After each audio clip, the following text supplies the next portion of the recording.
आजच्या दिवसाची एक सर्वात मोठी ब्रेकिंग न्यूज ही आहे की अमेरिका आणि इस्रायल या दोन देशांनी मिळून आज 28 फेब्रुवारी 2026 ला इराणवर हल्ला केलाय. मागच्या जवळजवळ दीड महिन्यांपासून इराणवर अमेरिका हल्ला करणार अशी चर्चा होती. डोनाल्ड ट्रम्प यांनी अनेक वेळा धमकी दिलेली होती, पण प्रत्यक्षात कारवाई झालेली नव्हती.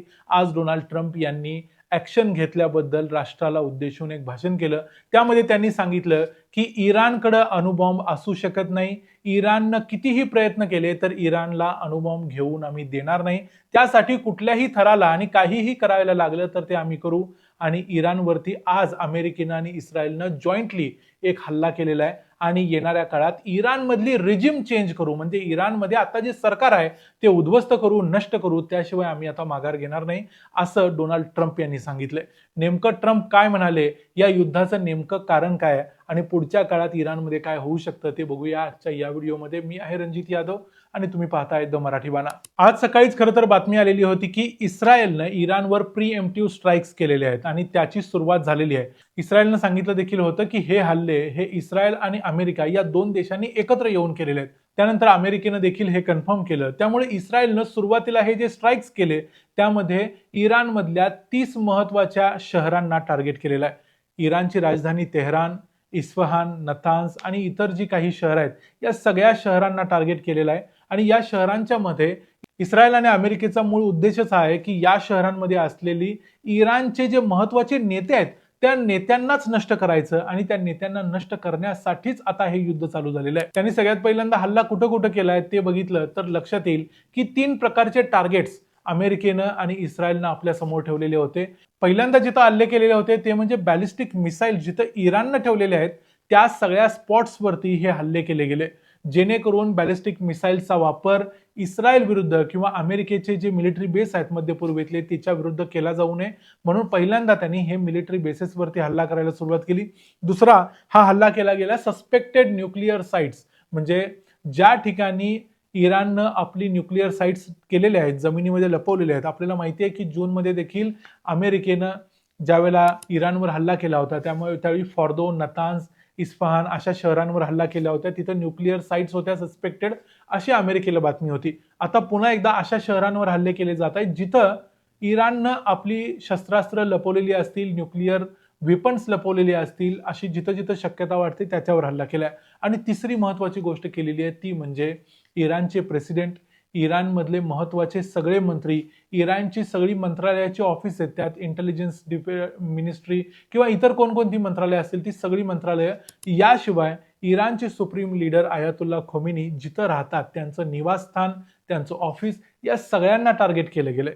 थोडक्यात काय, अमेरिका आणि इस्रायलला आता इराणमध्ये असलेली ही रिजिम संपवायची आहे, त्यांचे सगळे नेते संपवायचे. पण आता सध्या जी बातमी आलेली आहे त्यानुसार इराणचे जे सुप्रीम लीडर आहेत आयतुल्ला खोमेनी त्यांना एका सुरक्षित स्थळी आता हलवण्यात आलेलं आहे. त्यामुळे ते कुठं आहेत हे सध्या तरी अमेरिकेला माहिती नाही असं समजलं जाते. इस्रायलनं सध्या जे ऑपरेशन चालू केलंय त्याला ऑपरेशन शील्ड ऑफ जुडा असं नाव दिलेलं आहे. याच्या अगोदर देखील इस्रायल आणि इराणमध्ये जून 2025 मध्ये युद्ध झालं होतं. जवळजवळ 2 आठवड्यांचं हे युद्ध होतं. यामध्ये देखील दोन्ही देशांनी एकमेकांचं बरंच नुकसान केलेलं होतं. पण आता हे हल्ले होणार आहेत हे काही आठवड्यापूर्वीच ठरलं होतं असं इस्रायलनं सांगितलंय. या हल्ल्याच्या अगोदर आता सध्या जे डोनाल्ड ट्रम्प यांनी प्रेस कॉन्फरन्स किंवा जे काही भाषण केले त्यामध्ये त्यांनी देखील काही महत्वाच्या गोष्टी सांगितल्या, जसं की इराणकडे अणुबॉम्ब असू शकत नाही आणि त्यांना अणुबॉम्ब निर्माण करू नये अशी अनेक वेळा आम्ही विनंती केलेली असताना देखील त्यांनी ती मानली नाही, म्हणून आम्हाला हा हल्ला करावा लागतोय असं त्यांनी सांगितलं. त्यांनी सांगितलं की 47 वर्षात मागच्या इराणनं अनेक वेळा अमेरिकेच्या विरुद्ध हालचाली केल्या, अमेरिकेच्या लोकांना मारण्याचा प्रयत्न केला, अमेरिकन एम्बेसीतल्या लोकांना अडकवून ठेवण्याचा प्रयत्न केला गेला.